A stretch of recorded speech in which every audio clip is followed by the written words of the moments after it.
Hamas was involved in a violent and bloody protest. Hamas security forces violently broke up a surprisingly large protest against Hamas rule within Gaza. Hundreds of Palestinians in Gaza were protesting the rising cost of living and the worsening humanitarian conditions. Many Palestinians were asking why they were not seeing the direct benefits of the millions of dollars that Hamas has been getting from Qatar. Hamas beat up some of those protesters. They used batons. They fired live ammunition in the air to break up the crowds. That happened just a few hours before the rocket attacks. It may not be connected at all. Some analysts say it could be, though, connected. It's worth discussing. Emily Rose, I want to turn to you.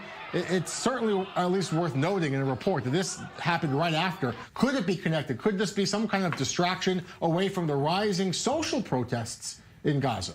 Well, not necessarily that it is a distraction, but we do know that there are elements even within Hamas that are against the current leadership. Ismail Haniyeh, the political leader of Hamas in the Strip, he's even seen by some to be a more moderate wing.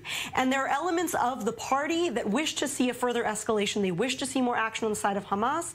And they are maybe giving the top levels of Hamas a run for its money. As to those protests, we could very well see similar protests today. There are even murmurings that there are preparations for similar types of protests against the leadership. Perhaps is that why, for the first time in almost a full year, the Islamic Jihad and Hamas themselves called off the protests. We're not seeing behind Elan hundreds of thousands or thousands of demonstrators. It seems to be that those protests in the March of Return were called off as a response to Israel making certain demands for not continuing to pursue more military action in the Strip.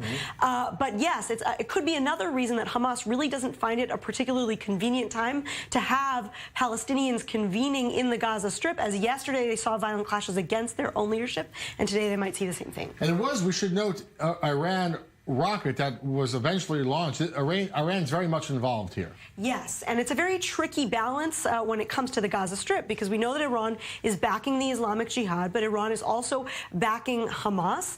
And many compare it to two dogs that are kind of being kept on a leash, but they're also keeping each other in check. And so that can be seen as a kind of power balance, even within the layers of power balance that we see within the Gaza Strip. All right, excellent analysis. We're going to continue our live team coverage of the events unfolding in Gaza.